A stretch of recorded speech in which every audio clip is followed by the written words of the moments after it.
نحمده ونصلي ونسلم على رسوله الكريم اما بعد فاعوذ بالله السميع العليم من الشيطان الرجيم بسم اللہ الرحمن الرحیم۔ معزز سامعین و حاضرین، السلام علیکم ورحمۃ اللہ وبرکاتہ۔ آج کا ہمارا موضوع ہے نمرود کے دربار میں حضرت سیدنا ابراہیم علیہ السلام کا اعلان توحید۔ مفسرین نے لکھا ہے کہ نمرود بن کنعان یہ بڑا ہی جابر، متکبر اور پراؤڈی قسم کا بادشاہ گزرا ہے۔ اب اس نے سب سے پہلے اپنے سر کے اوپر تاج شاہی کو سجایا۔ اس سے پہلے دنیا میں کوئی بھی بادشاہ وہ سر کے اوپر تاج نہیں رکھا کرتا تھا۔ اب اس نے اپنے دربار میں بڑے بڑے کاہنوں، بڑے بڑے نجومیوں کو رکھا ہوا تھا، اور اس کی ساری جو رعایا تھی یہ آ کے اس کی پوجا کیا کرتی تھی، اس کو اپنا خدا مانا کرتی تھی، اپنا بھگوان اس کو قرار دیا ہوا تھا ان لوگوں نے۔ اللہ اکبر۔ ایک رات نمرود اپنے بستر کے اوپر سویا ہے۔ اس نے رات کو ایک خواب دیکھا کہ ایک ستارہ آسمان سے طلوع ہوتا ہے، اور اس ستارے کی اتنی روشنی ہے کہ اس ستارے کی روشنی کے سامنے سورج، چاند اور ستاروں کی روشنی بے نور ہو کے رہ جاتی ہے۔ یہ بڑا حیران ہوتا ہے، ہڑبڑا کے اپنی نیند سے اٹھتا ہے، اپنے کاہنوں کو، اپنے نجومیوں کو بلواتا ہے، کہتا ہے میں نے یہ خواب دیکھا ہے، ذرا اپنے حساب اور کتاب سے مجھے یہ تو بتاؤ کہ اس خواب کا مطلب کیا ہے۔ تو کائن اور نجومیوں نے سر جوڑ لیے، سر جوڑ کے بیٹھ کے تھوڑی دیر بعد جب اپنے سروں کو اٹھاتے ہیں، نمرود کی طرف دیکھتے ہیں تو کہتے ہیں بادشاہ، ہمارا جو حساب ہے وہ ہمیں یہ بات بتلا رہا ہے کہ تیری سلطنت میں قریب ایک ایسا بچہ پیدا ہونے والا ہے جو تیری بادشاہی کے چراغ کو گل کر کے رکھ دے گا۔ اب جب یہ بات سنتا ہے نجومیوں سے، کائنوں سے، فوراً یہ اپنی سلطنت میں اپنے پیادے دوڑا دیتا ہے، جا کے میرے عاملین کو میرا یہ پیغام پہنچا دو کہ جس بھی عورت کے ہاں بچہ پیدا ہو تو اس بچے کو ذبح کر دیا جائے۔ اللہ اکبر۔ اس بدبخت نے ہزاروں شیرخوار بچوں کو ذبح کروا دیا۔ اب دوسرا آرڈیننس جاری کرتا ہے کہ مرد اور عورتیں وہ جو جنسی تعلقات ہیں ان کے قائم آنے سے باز آ جائیں، مرد علیحدہ ہو جائیں، عورتیں علیحدہ ہو جائیں۔ اگر کوئی اس حالت میں پکڑا گیا تو اس کی خیر نہیں۔ لیکن اتنی سختی کروانے کے باوجود، اتنے سخت قوانین نافذ کرنے کے باوجود تقدیرات الہیہ کو نمرود نہیں ڈال سکا۔ حضرت ابراہیم علیہ السلام نے پیدا ہونا تھا، اللہ رب العزت نے آپ کو پیدا کرنا تھا تو سو کر دیا۔ آپ کی والدہ جب حضرت ابراہیم علیہ السلام کی پیدائش کا وقت قریب آتا ہے وہ ڈر جاتی ہیں، فوراً ایک پہاڑ پہ چلی جاتی ہیں، وہاں ایک غار میں جاتی ہیں، درد ذی شروع ہوتا ہے اور حضرت سیدنا ابراہیم علیہ السلام کی ولادت ہو جاتی ہے۔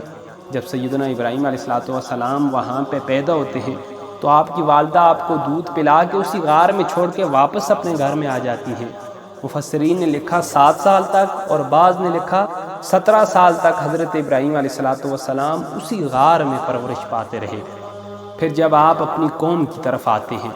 تو آپ نے بڑے دلائل کے ساتھ، براہین کے ساتھ اپنی قوم کو کس طرح ایک اللہ کی توحید کی دعوت دی، اور کس طرح بت شکنی کی، اور کس طرح سورج، چاند اور ستاروں کو پوجنے سے باز رہنے کی جو تقریر کی قرآن نے اپنے الفاظ میں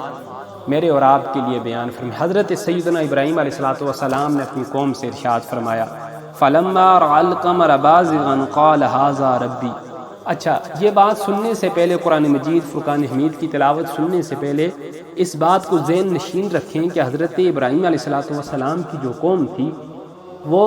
بالخصوص 3 خداؤں کی، یعنی سورج کی، چاند کی اور ستاروں کی پرستش کیا کرتی تھی، اور بالعموم تو لاکھوں اور کروڑوں خداؤں کی وہ پوجا کیا کرتی تھی۔ تو حضرت ابراہیم علیہ السلام نے جو اپنی بات شروع کی وہ ان الفاظ سے۔ آپ نے اپنی قوم سے خطاب کرتے ہوئے فرمایا فَلَمَّا جَنَّ عَلَيْهِ اللَّيْلُ رَأَىٰ كَوْكَبًا۔ پھر جب چھا گئی ان پہ رات، رَأَىٰ كَوْكَبًا، آپ نے ایک ستارے کو دیکھا، وہ مشتری یا زورا نام کا ستارہ تھا۔ آپ نے اپنی قوم کو مخاطب کر کے فرمایا قَالَ هَٰذَا رَبِّي، اے میری قوم والو، کیا یہ ستارہ میرا رب ہے؟ اب جب یہ بات کی کچھ دیر بعد وہ ستارہ ڈوب گیا تو آپ نے دوسرا سوال کیا فَلَمَّا أَفَلَ قَالَ لَا أُحِبُّ الْآفِلِينَ۔ پھر جب وہ ستارہ ڈوب گیا تو آپ نے اپنی قوم سے فرمایا جو خدا ہونے کا دعویٰ کرے اور ڈوب جائے ایسے ڈوب جانے والوں کو میں پسند نہیں کرتا۔ دوسرے نمبر کے اوپر جب وہ ستارہ ڈوبا تو چاند نکل آیا، کیونکہ چاند کو بھی یہ لوگ اپنا خدا مانتے تھے، اس کی بھی پوجا کیا کرتے تھے۔ فَلَمَّا رَأَى الْقَمَرَ بَازِغًا، پھر جب دیکھا آپ نے چمکتے ہوئے 14ویں کے چاند کو، قَالَ هَذَا رَبِّي، وہ آپ نے اپنی قوم سے کہا کیا یہ میرا رب ہے؟ فَلَمَّا أَفَلَ قَالَ لَئِن لَّمْ يَهْدِنِي رَبِّي لَأَكُونَنَّ مِنَ الْقَوْمِ الضَّالِّينَ،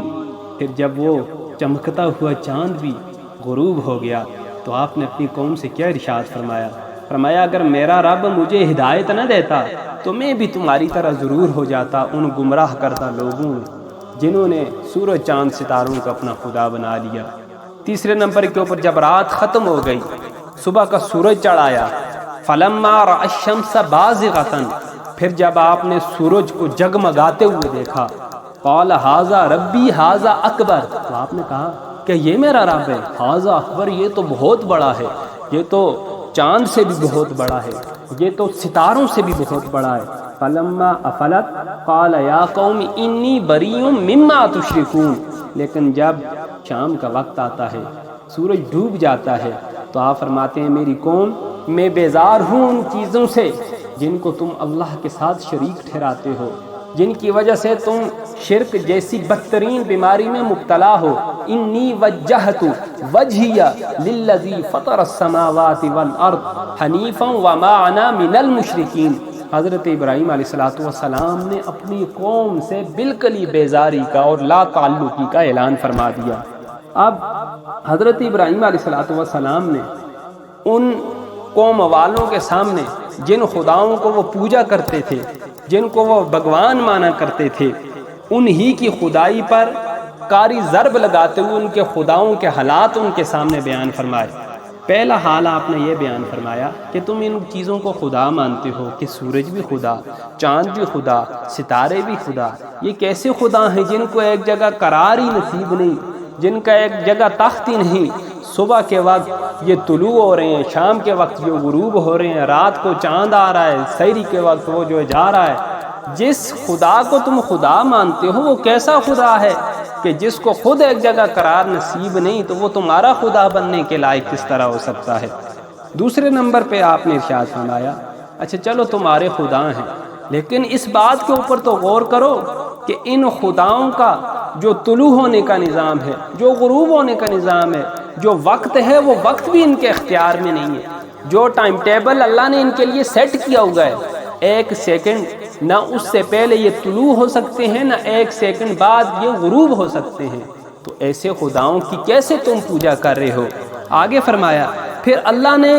جن کو تم خدا کہہ رہے ہو، ان اجسام کی جو گردش کے رستے اللہ نے مقرر فرما دیے ہیں،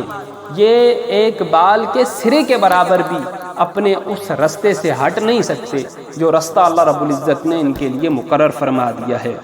اور آخری نمبر پہ حضرت ابراہیم علیہ السلام نے قوم کو سمجھانے کے لیے کہ جن کو تم خدا کہہ رہے ہو ان کی اپنی حالت یہ ہے کہ جس طرح غلام کے گلے میں پٹا ڈال کے اس کو جس طرف آپ لے جائیں وہ آپ کے پیچھے پیچھے چلتا جا رہا ہے، تو ان کی حالت بھی یہی ہے کہ اللہ نے ان کو جو حکم دے دیا ہے اس حکم کے مطابق یہ صدیوں سے طلوع بھی ہو رہے ہیں، صدیوں سے غروب بھی ہو رہے ہیں، نہ یہ اللہ کے حکم کی نافرمانی کر سکتے ہیں اور نہ ہی اللہ رب العزت کے بتائے ہوئے رستوں سے یہ اپنے آپ کو جدا کر سکتے ہیں۔ تو حضرت ابراہیم علیہ السلام نے اپنی قوم کے سامنے توحید کی یہ واضح نشانیاں بیان فرما کے آخر میں ارشاد فرما دیا انی وجہت وجہی للذی، بے شک میں نے پھیر لی ہے اپنا رخ، للذی فطر السماوات والارض، اس ذات کی طرف جس نے پیدا فرمایا آسمانوں اور زمینوں کو، وما انا من المشرکین، اور نہیں ہوں میں مشرکوں میں سے۔ تو اللہ رب العزت کی بارگاہ میں دعا ہے